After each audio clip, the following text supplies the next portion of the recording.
नमस्कार विद्यार्थी मित्रांनो, मी डॉक्टर गणेश पाटील. आज मी आपणाला अंकेक्षण या विषयातील अंकेक्षण, अर्थ, व्याप्ती आणि उद्देश याची ओळख करून देणार आहोत आणि ते समजून सांगण्याचा प्रयत्नही करणार आहोत. चला मग आपण त्याची सुरुवात करूया. अंकेक्षण म्हणजे काय? शास्त्रीय पद्धतीने जमा खर्चांच्या पुस्तकाचे आणि आर्थिक व्यवहारांचे सूक्ष्म आणि गहन परीक्षण करण्याच्या कार्याला अंकेक्षण असे म्हणतात. हिशोब तपासून ते बरोबर आहेत किंवा नाहीत आणि व्यवसायाचे वार्षिक लेखे हे व्यवसायाची वास्तविक आर्थिक स्थिती स्पष्ट करतात किंवा नाही अशा आशयाचे कायद्यानुसार प्रमाणपत्र देणाऱ्या व्यक्तीला अंकेक्षक असे म्हणतात. अंकेक्षकाच्या व्याख्या विविध तज्ज्ञांनी केलेल्या आहेत, ते आपण बघूया. प्रथम स्पायसर आणि पेगलर. अंकेक्षण हे दुसऱ्या कोणीतरी तयार केलेले ताळेबंद व नफा तोटा पत्रके यांची तपासणी किंवा परीक्षण करणे त्यापेक्षा विस्तृत अशी संकल्पना आहे. हिशोबाची पुस्तके, विविध खाती, पावत्या किंवा प्रमाणके इत्यादींची अंकेक्षकाने केलेली तपासणी व त्याने विविध प्रकारे केलेल्या चौकशांवरून संबंधित व्यवसायाचे किंवा संस्थेचे ताळेबंद व नफा तोटा पत्रके योग्य प्रकारे तयार केलेली आहेत व ती संस्थेच्या अगर व्यवसायाच्या आर्थिक परिस्थितीचे योग्य प्रकारे प्रदर्शन करतात याबाबत अंकेक्षकाचे समाधान होऊ शकेल अशा पद्धतीने केलेली तपासणी म्हणजेच अंकेक्षण होय. या व्याख्येवरून सुद्धा आपल्याला गोष्ट लक्षात येते की अंकेक्षकाने ताळेबंद व नफा तोटा पत्रके यांची तपासणी किंवा परीक्षण याच्यापेक्षाही ती विस्तृत संकल्पना आहे. म्हणजेच विविध पुस्तके, विविध खाती, पावत्या, प्रमाणके इत्यादी अंकेक्षकांनी केलेली तपासणी होय. दुसरी व्याख्या केलेली आहे आर.जी. विल्यम्स यांनी. आर.जी. विल्यम्स म्हणतात, व्यवसायाची वास्तविक सांपत्तिक स्थिती सत्य व बिनचूक दाखवण्यासाठी ताळेबंद योग्य प्रकारे तयार करण्यात आलेला आहे किंवा नाही याबाबतची खात्री करून घेण्याच्या दृष्टीने व्यवसायाच्या हिशोब पुस्तकाचे, खात्यांचे, प्रमाणकांचे, कागदपत्रांचे परीक्षण करणे म्हणजेच अंकेक्षण होय. यात जर तुम्ही बघितलं तर परीक्षण करणे म्हणजेच अंकेक्षण होय. आणि ते परीक्षण कोणाचं करायचं आहे? हिशोब पुस्तकाच्या खात्याचे, प्रमाणकांचे, कागदपत्रांचे.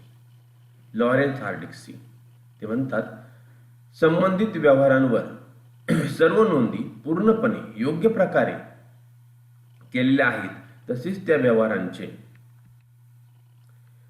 बिनचूक व परिपूर्ण प्रतिबिंब हिशोबाच्या पुस्तकामध्ये असल्याची खातरजमा करण्याच्या हेतूने हिशोबाचे परीक्षण किंवा तपासणी करणे म्हणजेच अंकेक्षण आहे. यामध्ये सुद्धा हिशोबाचे परीक्षण आणि तपासणी याच्यावर त्यांनी भर दिलेला आहे.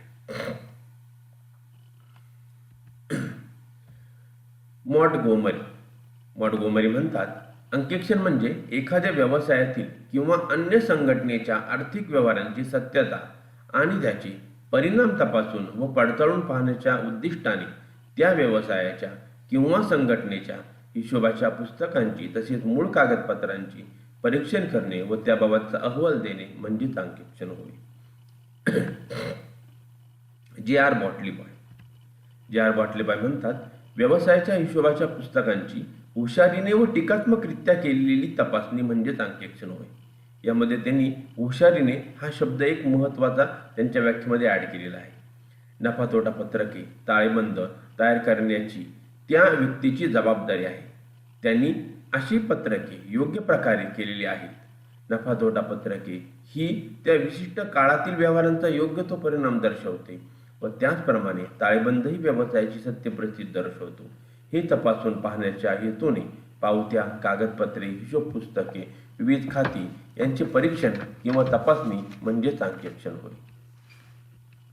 या सर्व व्याख्यांवरून आपल्याला एक असे लक्षात येतं की अंकेक्षकामध्ये अनेक गोष्टींचा समावेश होतो. व्यवसायाच्या किंवा अन्य संस्थांच्या जमा खर्चांचे, हिशोब पुस्तकांचे, खात्यांचे अंकेक्षण करीत असताना त्या संस्थांनी ठेवलेले हिशोब हे केवळ गणिताच्या दृष्टीने तंतोतंत आहेत किंवा नाहीत एवढेच बघून अंकेक्षकाचे काम पूर्ण होत नाही, तर संस्थेचे सर्व व्यवहार अधिकृत व योग्य आहेत त्या व्यवहारांची नोंद योग्य प्रकारे केलेली आहेत, यावरून ते सर्व व्यवहार हे अतिशय काळजीपूर्वक तपासण्याचं काम किंवा परीक्षण करण्याचं काम अंकेक्षण करीत असतात. आता आपण अंकेक्षणाचे स्वरूप आणि व्याप्ती हे बघूया. अंकेक्षण ही एक कला आहे.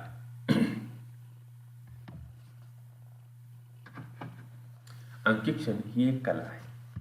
अंकेक्षकाला कला म्हटले जाते कारण व्यवसायाच्या विविध पुस्तकांचे अंकेक्षण परीक्षण करीत असतो, तेव्हा त्यात कलात्मकता असते. कधी अंकेक्षण हा पूर्ण अतिसूक्ष्मपणे हिशोबाचे परीक्षण करीत असतो. अंकेक्षकाला जेथे गडबड आढळते तेथे तो हिशोब लिहिणाऱ्या व्यक्तीला अत्यंत कुशलतेने प्रश्न विचारून हवी ती माहिती काढून घेतो आणि म्हणूनच अंकेक्षण ही एक कला आहे. अंकेक्षकाला खरा अर्थ प्राप्त होतो तेव्हा अंकेक्षकातून व्यवसायाचा नफा तोटा पत्रकातून खरी माहिती सर्व लोकांपर्यंत पोहोचवण्याचे कार्य अंकेक्षण करीत असतो.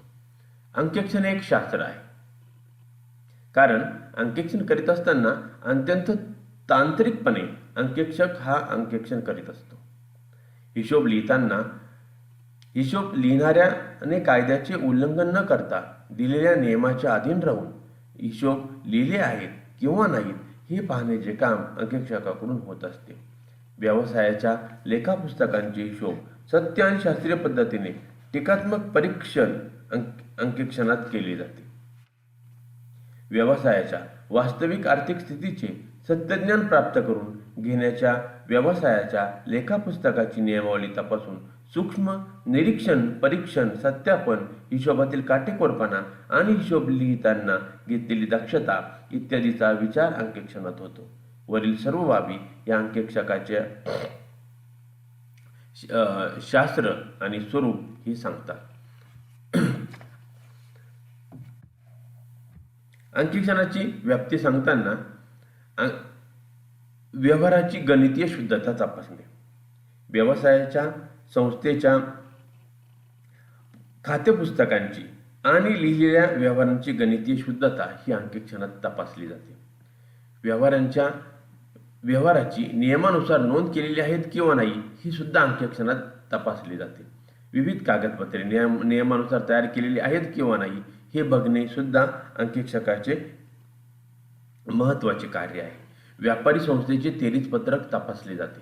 व्यापारी संस्थेची कीर्द व रोजकिर्दीतील प्रत्येक खात्यांच्या बेरजा आणि वजाबाक्या ह्या सुद्धा अंकेक्षणात तपासल्या जातात. व्यापारी संस्थेचे व्यापार पत्रक, नफा तोटा पत्रक आणि ताळेबंदातील संपत्ती आणि देयतांचे मूल्यांकन काढून ते योग्य असल्याची किंवा नसल्याचे प्रमाणपत्र हे अंकेक्षकाला दिले जाते. संस्थेच्या व्यवहारांचे अंकेक्षण करताना निर्माण झालेल्या शंका आणि त्यांच्या शंकांचे समाधान होईपर्यंत हे अंकेक्षण केले जाते. लेखा पुस्तकाची पूर्ण तपासणी परीक्षण झाल्यानंतर वस्तुस्थितीदर्शक अहवाल सादर केला जातो आणि हा अहवाल अंकेक्षण सर्वसाधारण वार्षिक सभेपुढे तो ठेवला जातो. अशा पद्धतीने अंकेक्षणाचे स्वरूप आणि व्याप्ती ही आपण बघितलेली आहे. अंकेक्षकाचा उद्देश. औद्योगिक क्रांतीमुळे व्यावसायिक संस्थांचे स्वरूप पूर्णपणे बदललेले आहे. जागतिकीकरणाच्या प्रक्रियेमुळे, माहिती आणि तंत्रज्ञानाच्या विकासामुळे जग हे अतिशय जवळ आहे. कंपन्यांमध्ये जी चढाओढ आहे आणि जी गळेकापूस स्पर्धा आहे त्यांचा विचार समोर ठेवून अंकेक्षकाचा उद्देश विचारात घ्यावा लागतो. महालेखापाल आदरणीय श्री A.K. चंदा म्हणतात, अंकेक्षण ही एखादी तपासणी किंवा चुका शोधण्याचे काम नाही. अंकेक्षण ही एक प्रक्रिया आहे आणि प्रक्रिया, नियम आणि कमतरता यातील वैगुण्य, अनियमितपणा आणि अतिक्रमण प्रशासनाच्या दृष्टीस आणून देणे एवढेच नव्हे तर पुढील प्रकल्प आणि योजना अधिक कार्यक्षमरित्या, काटकसरीने व तत्परतेने कशा राबवल्या जातील यासंबंधी उपाय सुचवणे ही अंकेक्षणाचे उद्दिष्ट असते. अंकेक्षकाचे मुख्य उद्देश पुढील प्रमाणे आहे. त्यात नंबर 1 हिशोबाच्या सत्यतेचे ज्ञान करून घेणे. व्यवसायाच्या मालकाने आणि त्याने नियुक्त केलेल्या कर्मचाऱ्यांनी केलेल्या आर्थिक व्यवहारांच्या नोंदी, लिहिलेल्या जमा खर्चांची पुस्तके, यावरून तयार केलेली विवरणपत्रे, अंतिम हिशोबपत्रके हे सर्व वास्तविक आणि विश्वसनीय आहेत. रोख आणि वस्तूचा हिशोब योग्य प्रकारे तयार केला आहे. नफा तोटा खात्यातील नफा किंवा तोटा वास्तविक आहेत किंवा नाही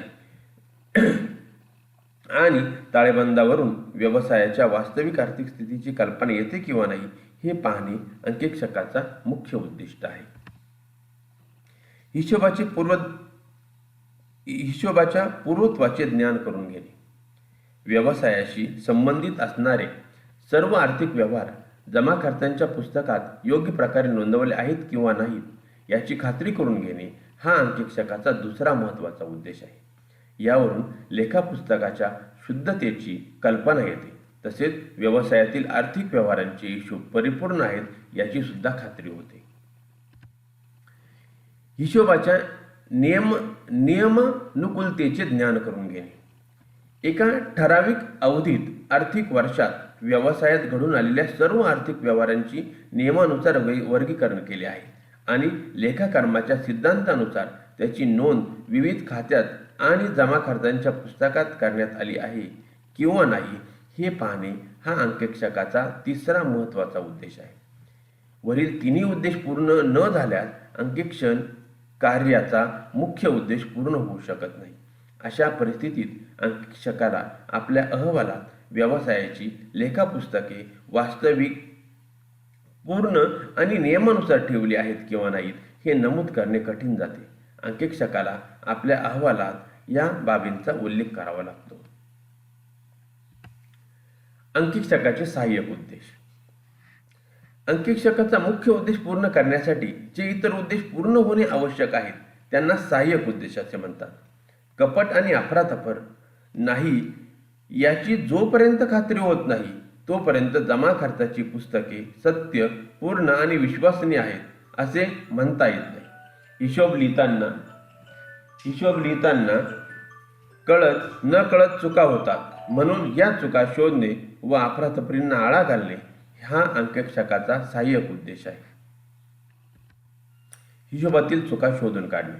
यातील नंबर 1 हिशोबातील चुका शोधून काढणे. व्यापार व्यवसायातील हिशोब लिहिण्याचे काम वर्षभर सुरू असते.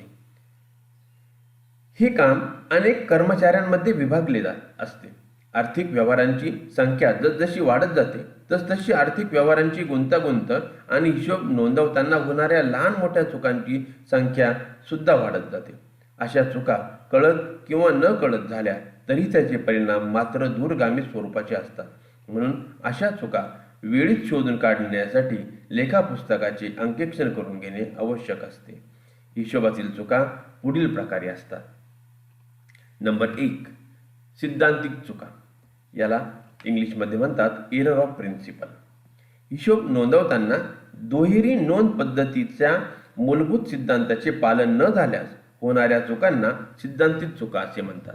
उदाहरणार्थ, भांडवल खर्च हे दुसऱ्या खर्चात टाकणे, जे उत्पन्न अद्याप मिळाले नाही आणि जे खर्च अद्याप दिलेले नाहीत ते हिशोबात न घेणे, संपत्तीच्या मूल्यांकनात चुका होणे, उत्पन्न व खर्चाची रक्कम व्यक्तिगत खात्यात नोंदवणे, तसेच अंतिम हिशोब लिहित असताना अनेक चुका होतात.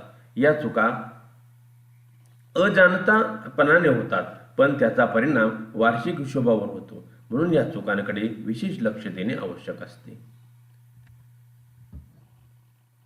नंबर 2 गळतीच्या चुका, एरर ऑफ ओमिशन. ज्यावेळी एखाद्या व्यवहारांची कोणत्याही मूळ नोंदीच्या पुस्तकात अजिबात नोंद होत नाही किंवा ती नोंद कमी रकमेने होते त्यावेळी त्या चुकांना गळतीच्या चुका असे म्हणतात. जे व्यवहार हिशोबाच्या पुस्तकात अजिबात नोंदवले जात नाहीत, त्यांची तेरीच पत्रकावर अजिबात परिणाम होत नाही, अशा चुका शोधून काढणे खूपच कठीण असते. काही वेळा एखाद्या व्यवहाराची नोंद एखाद्या हिशोबाच्या पुस्तकात होते पण दुसऱ्या पुस्तकात त्याची नोंद राहून जाते, त्याला आंशिक गळतीच्या चुका असे म्हणतात. अशा झालेल्या चुका बेरीज करताना उघडकीस येतात. नंबर 2 दोनदा लिहिण्याची चुका, एरर ऑफ डुप्लिकेशन. ज्यावेळी एखादा व्यवहार प्रारंभिक लेखापुस्तकात दोनदा लिहिला जातो आणि खतावणी करताना सुद्धा तो दोनदा लिहिला जातो. त्यावेळी होणाऱ्या चुकांना दोनदा लिहिण्याची चूक असे म्हणतात. एकाच व्यवहाराची दोनदा नोंद झाली असल्यामुळे ती चूक वार्षिक लेखे तयार करताना सुद्धा उघडकीस येत नाही. अशी चूक नैतिक परीक्षणाद्वारे शोधून काढली जाते. नंबर 3, नोंद करण्याची चूक, एरर ऑफ कमिशन. एखाद्या वेळी एखाद्या व्यवहाराची पूर्णतः चुकीची किंवा अंशतः चुकीची नोंद केली जाते. ज्यावेळी त्या चुकीला नोंद करण्याची चूक असे म्हणतात. जेव्हा पानावरील बेरीज दुसऱ्या पानावर घ्यायची असते तेव्हा अशी चुका होतात. या चुका 23 पत्रकात जेव्हा जुळत नाही तेव्हा उघडकीस येतात.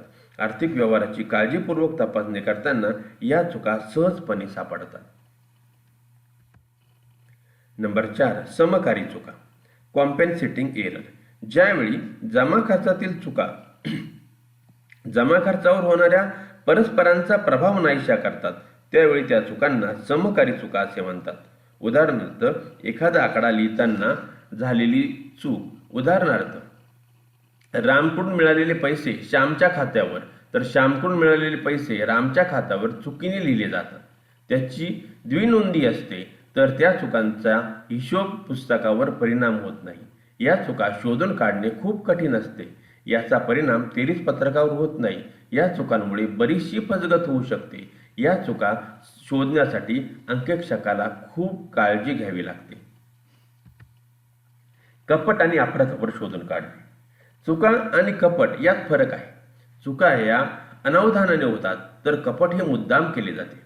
कपट, अफरातफर किंवा लबाडी जाणून बुजून केली जाते. आर्थिक व्यवहारात लबाडी आणि फसवेगिरीला बराच वाव असतो. लबाडी करताना ती जाणून बुजून केली जाते. अफरातफर किंवा लबाडी ही पुढील प्रमाणे असतात. नंबर 1, रोख रकमेची अफरातफर. व्यवसायाचा व्याप जसजसा वाढत जातो तसतशी रोख रकमेची अफरातफर होण्याची शक्यता वाढत जाते. वस्तूमध्ये रोख रकमेची अफरातफर करणे अधिक सोपे असते. वस्तूपेक्षा रोख रकमेची अफरातफर करणे अधिक सोपे असते. म्हणून रोख रकमेची अफरातफर होण्याचे प्रमाण नेहमीच जास्त असते. रोख रकमेची अफरातफर ही उधार विक्री नोंद न करणे किंवा वसूल झालेली रक्कम गडप करणे अशा प्रकारे पण होऊ शकते. रोख विक्री न लिहिता मिळालेली रक्कम गडप करणे, खोटे किंवा काल्पनिक शोधून केल्याची नोंद करणे, धनादेशाचा अफरातफर करणे, खरेदी आणि मजुरी यांचे खोटे शोधन दाखवून तेवढी रक्कम गडप करणे. अशा पद्धतीने रोख रकमेची अफरातफर व्यवसायात होऊ शकते. माल किंवा वस्तूंची अफरातफर. साधारणपणे कोणत्याही व्यावसायिकाचे रोख रकमेवर जेवढे काटेकोर नियंत्रण असते तेवढेच माल किंवा वस्तूच्या व्यवहारांवर असते. म्हणून ज्या व्यवसायात मौल्यवान किंवा लहान आकाराच्या व कमी वजनाच्या वस्तू अधिक प्रमाणात असतात तेथे त्या वस्तूंची अफरातफर होण्याची शक्यता अधिक असते. मालाची अफरातफर सुद्धा ही होऊ शकते. खरेदीची नोंद झाल्यानंतर खरेदी झालेला माल गोदामात पोहोचण्यापूर्वीच गडप करणे, खोटी विक्री प्रस्ताव तयार करून माल गोदामातून बाहेर काढणे, खरेदी परत या नावाने काही माल उचलणे आणि त्याची नोंद होऊ न देणे, विक्री परत म्हणून आलेला माल गोदामात जाऊ न देता तो परस्पर गडप करणे इत्यादी प्रकारे माल किंवा वस्तूंची अफरातफर होऊ शकते. नंबर 3, हिशोबातील अफरातफर. रोख किंवा वस्तूची अफरातफर न करता खोटे हिशोब तयार करून सुद्धा लबाडी केली जाते. संस्थेचे संचालक, व्यवस्थापक आणि इतर जबाबदार अधिकारी यांच्याकडून अशा प्रकारे अफरातफर केली जाते. त्यामुळे या अफरातफरी शोधून काढणे कठीण असते. खोटी खाती तयार करून अशी अफरातफर केली जातात. यामध्ये वास्तविक नफ्यापेक्षा जास्त नफा दाखवणे. व्यवसायाच्या वास्तविक नफ्यापेक्षा जास्त नफा दाखवणे हा अफरातफर करण्याचा उद्देश असतो. व्यावसायिकाला नफ्यावर कमिशन मिळत असल्यास अधिक कमिशन इथे दाखवले जाते. आपल्या भागांची किंमत बाजारात वाढवी म्हणून नफा किंवा लाभांशाचे दर वाढवले जातात. आपल्यावरील विश्वास वाढावा म्हणून आपल्याला व्यापार कौशल्याचा परिचय करून देणे हा सुद्धा वास्तविक नफा दाखवण्याचा एक उद्देश आहे. आपल्याला आपल्या भागांचा खूप वाढावा मिळावा म्हणून अधिक भांडवल दाखवणे या उद्देशाने वास्तविक नफ्यापेक्षा जास्त नफा हा दाखवला जातो. नंबर 2, वास्तविक नफ्यापेक्षा कमी नफा दाखवणे. यात वास्तविक नफ्यापेक्षा कमी नफा दाखवून अफरातफर केली जाते. याचा उद्देश म्हणजेच आयकर चुकवणे, आपल्या स्पर्धकांना आपल्या व्यवसायाची वास्तविक आर्थिक स्थिती कळू न देणे, भागांच्या किमतीत अस्थिरता निर्माण करून कमी किमतीवर स्वतःचे भाग खरेदी करणे या उद्देशाने अशा प्रकारे हिशोबातील अफरातफर केली जाते. नंबर 6, कपट आणि अफरातफर रोखणे. ही सुद्धा अंकेक्षकाचा हा सहाय्यक उद्देश आहे. आर्थिक व्यवहारातील अफरातफर शोधून काढणे हे जरी अंकेक्षकाचे कार्य असले तरी त्यांना पूर्णपणे आळा घालणे त्याच्या आवाक्याबाहेरच असते. कपट, धोका, लबाडी, अफरातफर इत्यादी प्रमाण कमी व्हावे यासाठी अंकेक्षण व्यावसायिकाला हिशोबाच्या आणि नियंत्रणाच्या प्रभावी पद्धतीची शिफारस करू शकतो. व्यवसायातील अंतर्गत नियंत्रण पद्धतीत काही दोष असतील तर ते दोष अंकेक्षक व्यावसायिकाला लक्षात आणून देतो आणि त्या उणिवा दूर करण्यासाठी उपाययोजना सुचवू शकतो. अंकेक्षक कार्याच्या अनुषंगाने हिशोब पुस्तकात काही त्रुटी, अनियमितता असेल तर ते दोष नियमित तपासणीने लक्षात येतात. त्यांना आळा घालण्यासाठी अंकेक्षक मार्गदर्शन करतो. अंकेक्षक हा व्यावसायिकाचा मित्र, तत्वज्ञ आणि हितचिंतक अशी भूमिका तो बजावत असतो. अंकेक्षकाचे इतर उद्देश यामध्ये कर्मचाऱ्यांवर नैतिक प्रभाव टाकणे. वर्षाअखेर हिशोबाची तपासणी होणार आहे या जाणीवेमुळे कर्मचाऱ्यांच्या मनात कपट, धोका आणि अफरातफर करण्याची जरी इच्छा असली तरी होणाऱ्या दुष्परिणामाची त्यांना भीती असते. त्यामुळे ते करण्याचे टाळतात. तसेच आपण अफरातफर केल्यास, आपली चोरी उघडकीला आल्यास आपल्याला कंपनीचे मालक नाराज होतील आणि कदाचित आपणास नोकरी गमावावी लागेल. त्यामुळे ते आपले काम अत्यंत काळजीपूर्वक आणि बिनचूक करण्याचा प्रयत्न करतात. म्हणजेच अंकेक्षकाचा आपल्या कर्मचाऱ्यांवर नैतिक प्रभाव पडतो. नंबर 2, कायद्यातील तरतुदीचे पालन करणे. प्रत्येक व्यवसायाला विविध प्रकारच्या कायद्यातील तरतुदी लागू होतात. त्यामुळे व्यवसायाचे हिशोब नियमानुसार लिहिले आहेत किंवा नाहीत यासाठी दरवर्षी नियमित अंकेक्षण केले जाते. जर हिशोब लिहिताना कायद्याचे पालन केले नाही तर चूक होईल, आपणास शिक्षा भोगावी लागेल. यासाठी व्यवसायात विविध विभागात काम करणारे कर्मचारी कायद्यातील तरतुदींचे तंतोतंत पालन करतात व हिशोब लिहितात. अंकेक्षण कार्याचा प्रत्येकच कर्मचाऱ्यावर प्रभावी असा पगडा असतो. आयकर आणि विक्री कर अधिकाऱ्यांचे समाधान करणे. एकल व्यापारी भागीदारी यासारख्या व्यापारी संस्थांना आपल्या हिशोब पुस्तकांचे अंकेक्षण ठरवून घेणे आवश्यक असते. तरी आयकर अधिकारी, विक्री कर अधिकारी आणि इतर संबंधित अधिकारी यांचा फक्त अंकेक्षित हिशोब पुस्तकांवरच पूर्ण विश्वास असतो. त्या आधारावर व्यापारी संस्थांच्या उत्पन्नावर आयकर आणि विक्री कर आकारला जातो आणि म्हणूनच सर्व अधिकाऱ्यांचे समाधान करण्यासाठी हिशोब पुस्तकांचे दरवर्षी अंकेक्षण केले जाते. भविष्यकालीन आर्थिक धोरण ठरवणे. प्रत्येक व्यावसायिकाला आपल्या व्यवसायाच्या प्रगतीसाठी सातत्याने भविष्यकालीन योजना आखाव्याच्या असतात. हिशोब पुस्तके आणि विविध हिशोबाची विवरणे यात असणाऱ्या माहितीच्या आणि आकडेवारीच्या आधारे तो आपल्या व्यवसायाच्या उत्पन्नाच्या, विक्रीच्या आणि नफावाढीच्या योजना आखून आपल्या व्यवसायाचे आर्थिक धोरण ठरवित असतो.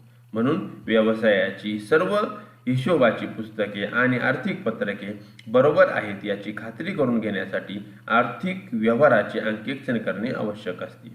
व्यवसायाचे व्यवस्थापक अंकेक्षित केलेल्या हिशोबावर विश्वास ठेवूनच आपले भविष्यकालीन धोरण ठरवत असतात. अशा प्रकारे आज आपण अंकेक्षणाचा अर्थ, अंकेक्षणाची व्याख्या अंकेक्षणाचे स्वरूप, अंकेक्षणाची व्याप्ती, अंकेक्षणाचे उद्देश, या उद्देशामध्ये अंकेक्षकाचे आपण सहाय्यक उद्देश बघितले, अंकेक्षकाचे मुख्य उद्देश बघितले आणि अंकेक्षकाचे इतर उद्देश बघितले. पुढील लेक्चरमध्ये आपण अंकेक्षकाचे फायदे आणि अंकेक्षकातील दोष याच्यावर आपण चर्चा करणार आहोत. या लेक्चरबद्दल आपल्याला जर काही शंका असतील, आपल्याला काही प्रश्न असतील तर आपण ते मला माझ्या ईमेलवर विचारू शकतात. Thank you very much.